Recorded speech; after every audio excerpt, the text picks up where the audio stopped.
We have a fantastic lineup for you guys today. Welcome to the 11th annual East Bay Mini Maker Faire. I'm so excited to be here today. I'm your host, Sarah Cohan. And up next, we have our Retro Roadshow. So, last but not least, we have more East Bay Mini Maker Faire veterans, Huxley and Sarai Dunsey of the Retro Roadshow, here to give us a talk on the origins and roots of modern Mac OS/iPhone OS in historical computers built by Apple and Next Inc., Steve Jobs' other often forgotten computer company in the late 1980s. Huxley and Sarai, are you here? We are here. Hey, everybody. Audio coming through okay? Yeah, you sound great. You look great. Awesome. Cool, cool, cool. All right. Well, we're going to go ahead and jump in here. So I have um, a bit of a presentation that we'll begin with, and then we'll switch to a bit of a demonstration. So it should be interesting here. So let's share this. There we go. I think you guys see my presentation coming up now. Is that working for everybody? Yep, it's working. All right, cool. So this presentation, we initially just called it the Retro Roadshow, but it occurred to us there's going to be people in the meeting today who might not have been around last year. So let's begin with a quick recap of what is the Retro Roadshow. And to begin with, the Retro Roadshow is what we made. You know, we're really super impressed with the other projects that have been part of the virtual Maker Faire this year. And it was really interesting, especially yesterday. We got a little sneak preview at some of the projects and hands-on work that people were creating. I think I could watch glass blowing all day long and just sort of trance out to that. It's really cool. It's super cool. Um, and so what we made is something a little different. It's not a physical object. We didn't make an item that you can hold in your hands. What we really did was we took something that was already a thing and turned it into something new. And what was already a thing was this crazy computer collection that I've been steadily amassing since I was a kid. I've been a nerd for as long as I can remember, and trying to get my hands on any computers I could get my hands on. And especially back, 20, 30 years ago, the computers I could get my hands on were already pretty old back then, and they didn't get any younger over time. And so fast forward a couple of decades, and we had a big collection of weird, random old computers. But through the course of creating this project that we're talking about today, and that some of you might have seen last year, um, we really have gone through kind of a metamorphosis where this computer collection became a pop-up museum, which wasn't something that I ever really had in mind, or my partners in crime over here. It was very much kind of an unexpected development that I'll talk about more over the next couple of minutes. And as part of that pop-up museum mentality, the whole enjoyment of vintage computers and retro computing and video games for me and for my family is getting hands-on. We are blessed to live in the Bay Area where there are several history museums that cater to technology. And they have some amazing exhibits, and it's really fascinating to see their exhibits. But a lot of their stuff is behind glass, and that's a great way to learn. But for me, I like getting hands-on. If I'm not actually putzing with something, I'm not really learning everything I can about it. And so it really became something that we wanted to focus on, was getting people firsthand experience with vintage technology that they might not have otherwise had an opportunity to experience. And then lastly, this crazy thing really became an inclusive community gathering, which was really important to me. I want to see, the things that I'm passionate about. I want other people to have at least an opportunity to find out if it's something they're passionate about too. And so through the course of the past year and a half or so, what was just my personal hobby of fixing up old computers has become something much bigger. But it actually all started over here in Alameda, where we're based. And it started on Facebook initially because we're Facebook friends with a gentleman named Otto Wright, who owns the local cafe here in Alameda. And if any of you have been, you know it's one of the coolest places in town. It's a great place. And Otto and I were pals on Facebook, and I was posting my retro nerdy stuff to Facebook.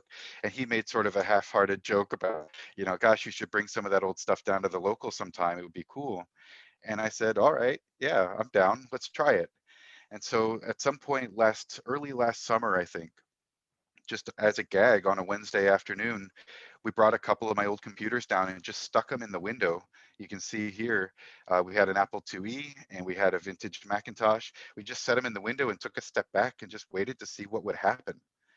And I was honestly blown away by how many people were like doing big comic book style double takes when they started walking by the windows, and people started doubling back to see what was going on. And so that really turned into a recurring thing where the last Wednesday of every month throughout the summer and fall of last year and through the winter, we started just bringing a rotating assortment of vintage technology down to the local and setting it up on the big tables in the middle of the cafe. And through the course of these events, what we found was that there was an incredible interest in and even a demand for more access to vintage computers and vintage technology. And one of the things that we were most surprised by, I think, was the wide range of people that were showing interest. We had kids who could barely walk, who were trying hard to reach as high as the tabletop to get their hands on the keyboard. And we had folks in their 70s and 80s who were grown-ups in the era that these computers were brand new, and this was bringing up all this like fond nostalgia and memory for them. And we had lots of folks my age who had vague memories of their parents or their teachers having some of this stuff around, and it was just like total nostalgia flashback for a lot of these folks. And ultimately, what it really turned into was this unexpected community event that people were excited about. Even other people who were sitting on some of this old technology too. In this photo, you notice there's a couple of folks who were lost in a game of Atari. That's not my Atari. That was actually one of the other attendees who heard what we were doing and brought their Atari down with them. So like it really became this kind of a steamrolling event. And just the reception was incredible. We were so excited by how excited people were getting. And so that led to something that we were totally blown away by, which was an invitation to be one of the featured um, presentations, featured events at the East Bay Mini Maker Faire 2019. And so this is a shot of the Retro Roadshow. This is the three of us. That's me on the left. That's the producer on the right side. That's my wife, Sarai Dunsany, who is very much the producer of these events. She has the attention to detail that I often get lost in. And then in the middle there, you see our son, Ryle, who has self-appointed himself the enforcer of the Retro Roadshow, because he is very determined to make sure that people are respectful when they're getting hands-on, particularly in the cafe setting. They want to make sure that we're not putting food and drinks by the vintage equipment. So he's super on top of that.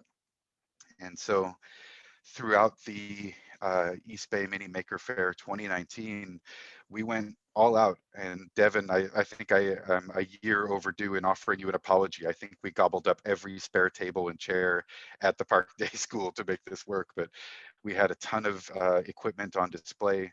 Really just overwhelming positive response that we got here. And there were a lot of people who came through. I was just consistently surprised and interested in the different things that different people were finding themselves really drawn to. And so like a lot of folks who were in their early to mid 20s were flipping out when they saw the blue iMac, because for them that was the first computer they remembered interacting with at school.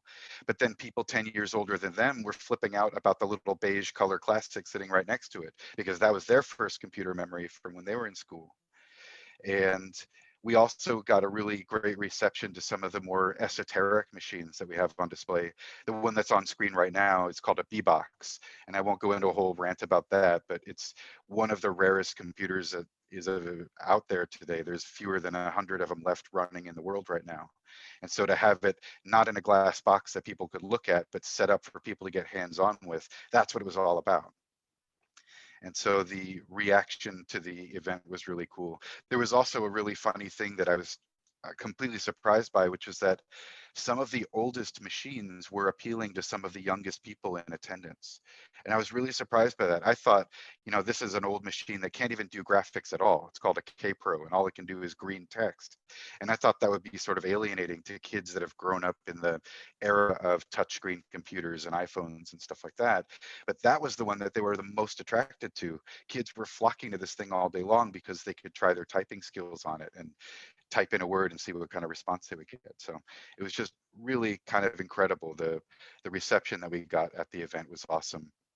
Kids of all ages, I guess, is the phrase that really kept coming up. And it was incredible too, just how many people were rolling through. So there was clearly a demand and a hunger for more and more access to these kind of vintage computers and vintage technologies. And I am keeping an eye on the chat here because I see some folks were commenting. Awesome, glad people liked it. So kind of bringing things around. So obviously this is what we make. We make these events, and they're very much a real world physical thing. And we wanted to also put some thought into how could we keep this going, especially in 2020, when getting everybody together in a big crowded room and getting shoulder to shoulder was going to be a challenge. And so we really started thinking especially about what kind of feedback did we get from the attendees of our live events last year. And what we noticed was that, especially through the big event at the Mini Maker Faire, the reaction that people were giving to the computers and video games that we had set up was overwhelming. Like, people were really excited to see all of these different brands and different computers that they had heard of or had memories of or had never heard of and were just curious about. But we did notice throughout the event last year, and even through some of the events here in Alameda, that there was something missing. People kept asking, okay, you've got an Amiga, that's awesome. You've got Commodore stuff, that's cool. Silicon Graphics, that's neat. But where's the next? Where's the next computer? And I was so surprised by how many people were asking this, because I didn't know that other people knew what this was. But there's a real interest in this crazy, obscure computer that a lot of people may not have heard of, but the few people who had heard of were really anxious to get some hands-on time with. So I'm going to pause for a second. I'm going to leverage the chat box here. If anybody in the chat has ever used or heard of or seen a Next before, I'd love to hear it in the chat, because I am curious if I'm presenting to people who already know what I'm talking about or not.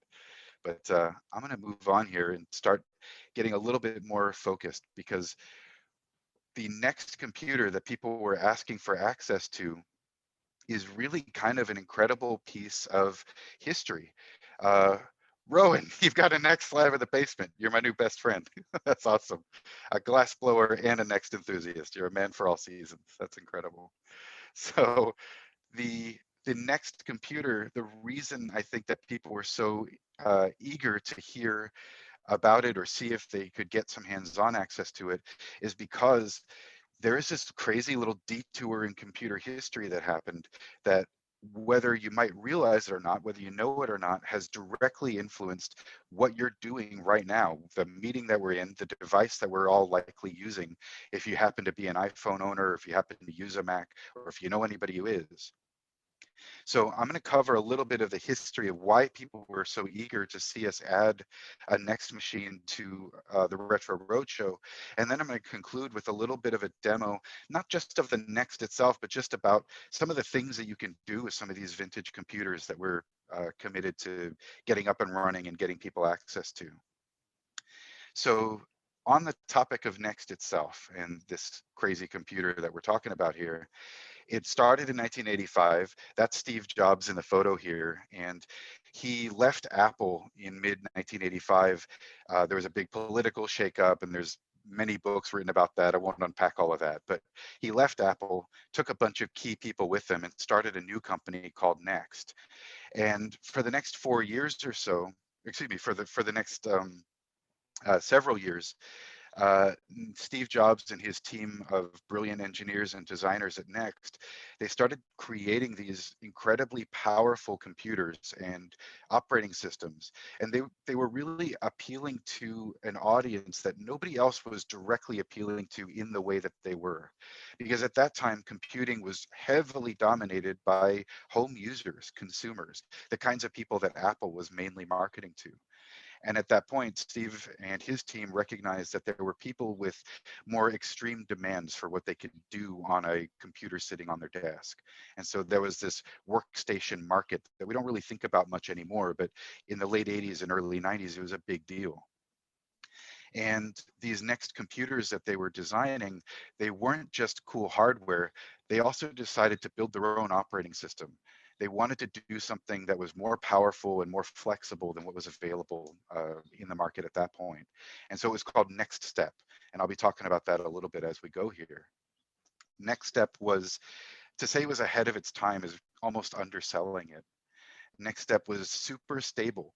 The operating system didn't crash. And again, if you're thinking in terms of the late 80s or early 90s, computers were like a house of cards. You look at them funny and they would go down.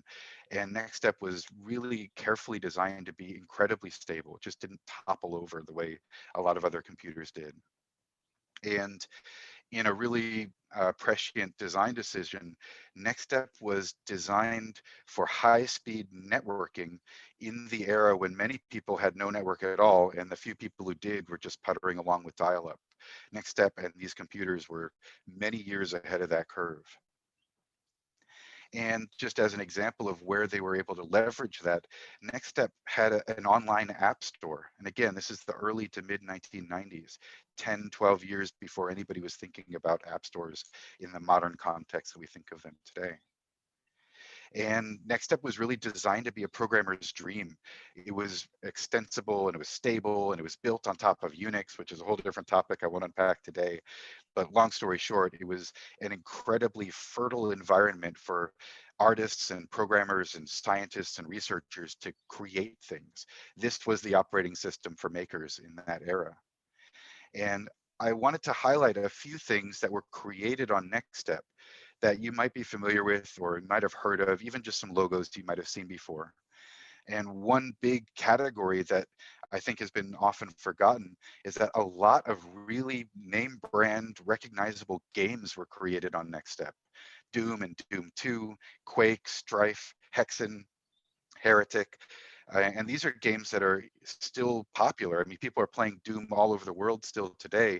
Literally 2 hours ago, we saw that Strife is a game that is now being re-released on the Nintendo Switch, and it was born on NeXTSTEP. And it wasn't just about gaming too. There was real hardcore scientific work being done on NeXTSTEP.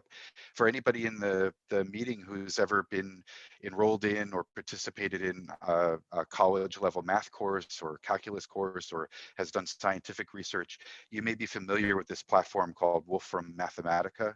It's like, I don't even know how to describe it.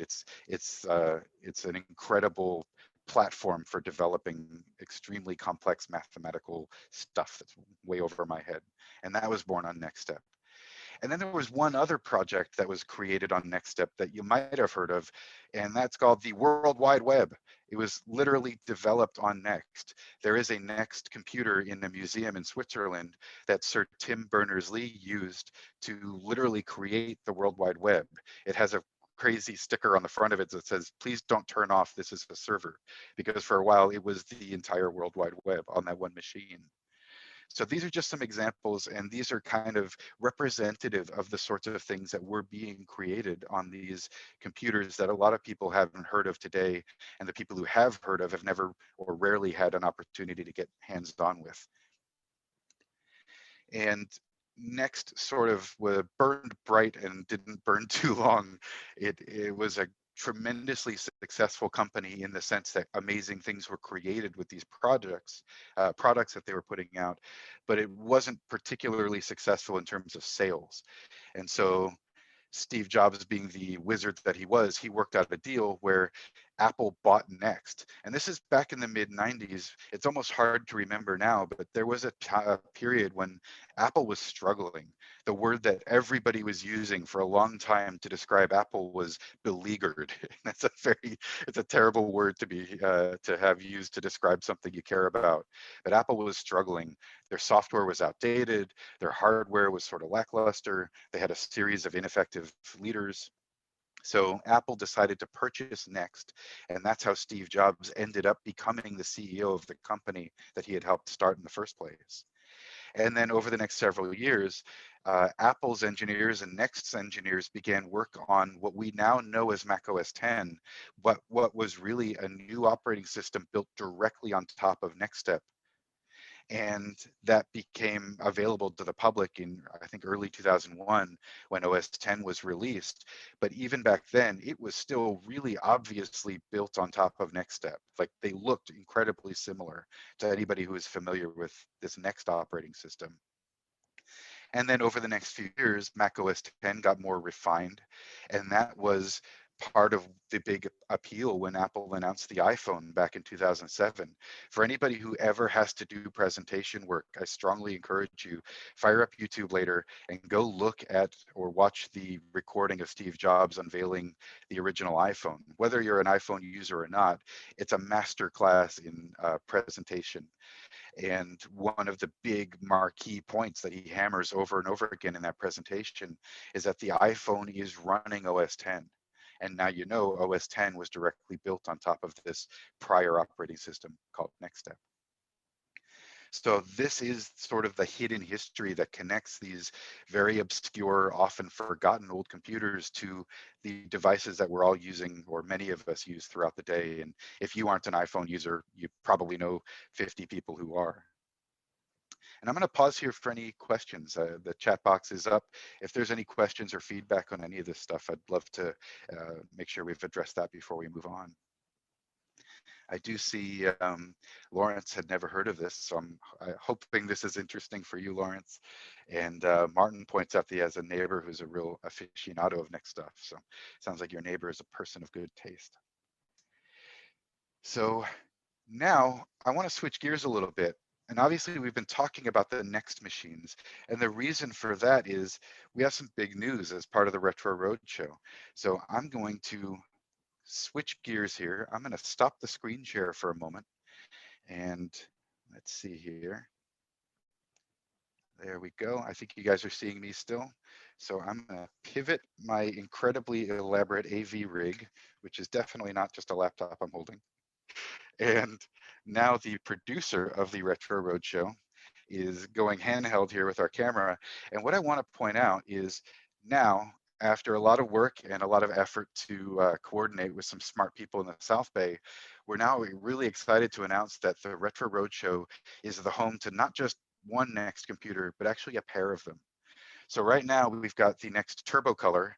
This is, I think Ronan might have referred to this as the slab. It's sort of the pizza box version of the Next hardware line that they had.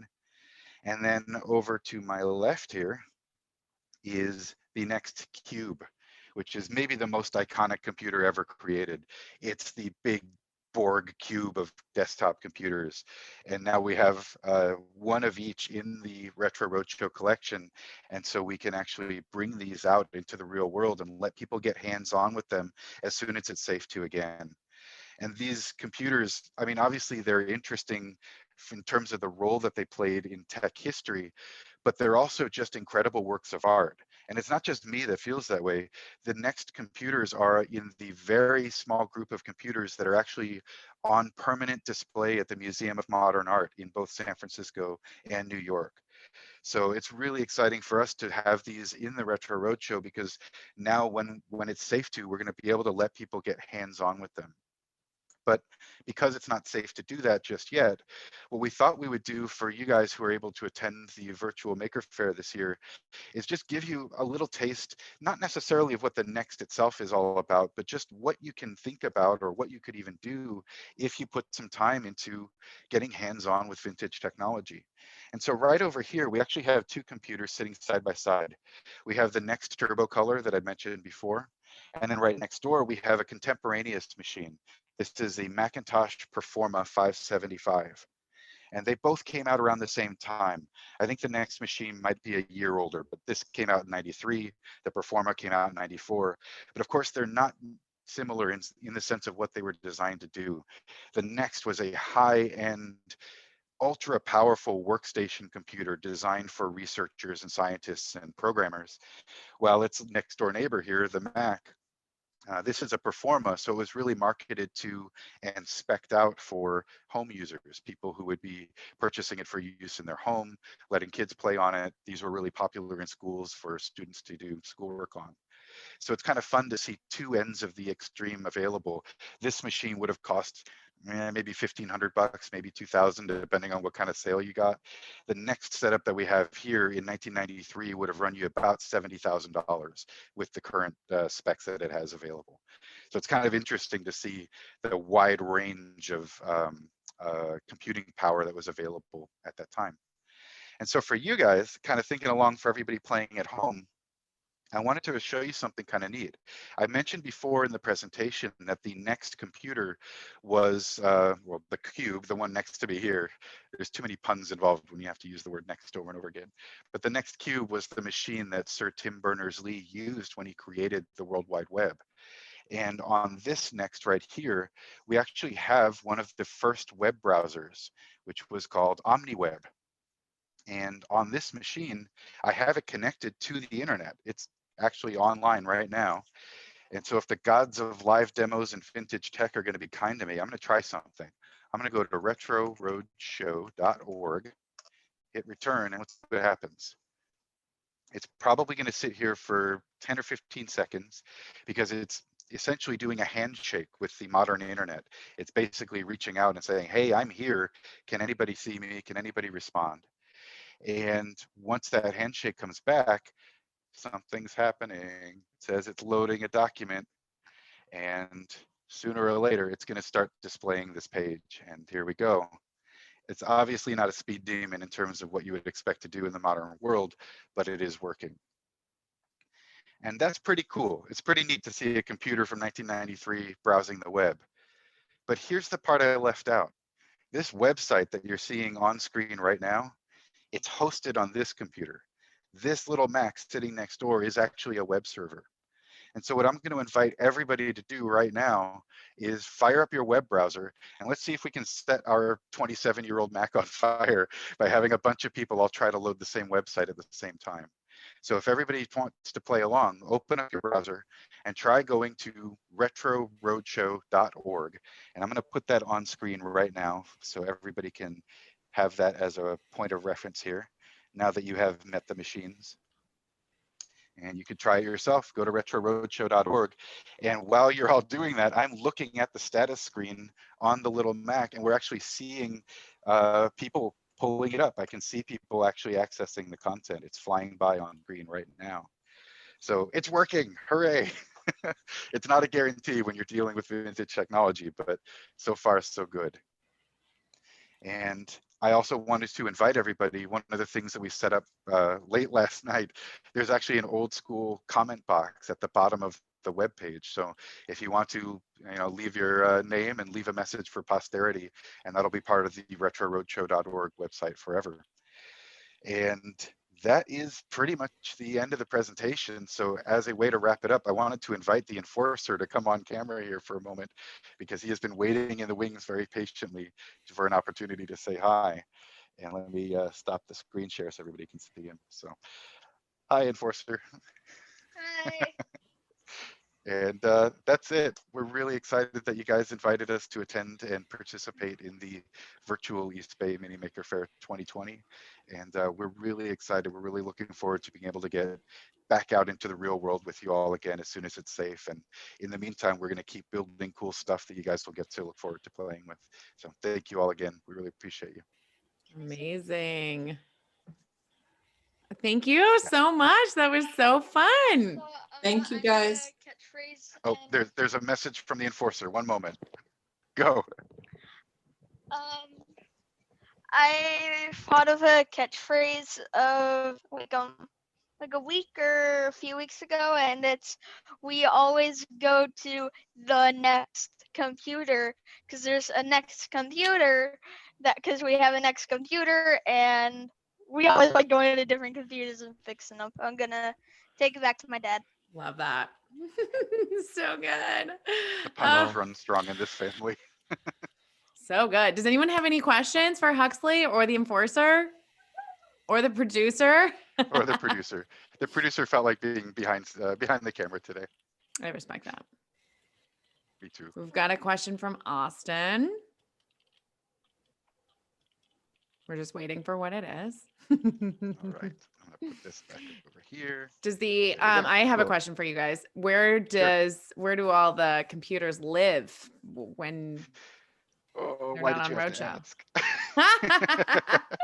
No, we have a small apartment, and so obviously you can see right behind me here we have my little home workstation where I get hands-on with the gear that we're working on, and then my producer and enforcer are incredibly generous with space in the apartment. But when we're not in the middle of a roadshow event, then they tend to live in a little storage locker that's just on the other side of the Oakland estuary. Oh, nice. All right, Austin has a question. He wants to ask it in person. Austin, you want to Please. unmute? Yeah. Can you hear me? Testing, testing. 1, 2, Yeah. 3. Loud and Coming clear. through loud and clear. Yeah. All right. So what I wanted to ask you is, when are you going to have your next meeting? Your club Man, I meeting? don't know. I'm really looking forward to it, but it's obviously a delicate balancing act right now because the fun of this is letting people get hands-on, but of course getting hands-on with anything in public right now is a little sketchy. So stand by. If you bookmark retroroadshow.org and or if you find us on Facebook, Instagram, or Twitter, we're definitely going to be keeping people in the loop as much as possible as we move back towards a way to do this safely in public. All right, certainly. And I just have another question. So Please. I have a retro computer project that I am eager to, well, that I think would be really interesting to bring to the club. So who would I need to ask permission? I don't know if permission is the word. We're already interested. So if you go to the retroroadshow.org website, there's an email link at the bottom. Shoot us an email and we'll work it out. It sounds cool. All right, awesome. Thank you very much. Thank you. That's the whole idea. Thank you. Any other questions here? Oh, looks like Austin. Okay, you already asked. And cool. Well, hey, then I'm happy to wrap it up here. Thank you all so much. We really appreciate the time and the closing slot in the presentation today. It was really cool. Keynote. Yeah, I love exactly. it. Thank you so much, Huxley, Sarai, and the enforcer. Let's give them a huge round of applause on 3. If all of you can unmute yourselves, let's give them a huge round of applause. 1, 2, 3. Woo, woo, woo. Roadshow. So good. Thank you, guys. Oh, thank you. What an amazing day. Well, thank you for everyone for joining. I have just absolutely had a blast learning from all of these amazing presenters and makers. This makes me want to open the bins and get out the the supplies and also think of making it a new way. So I really appreciate that.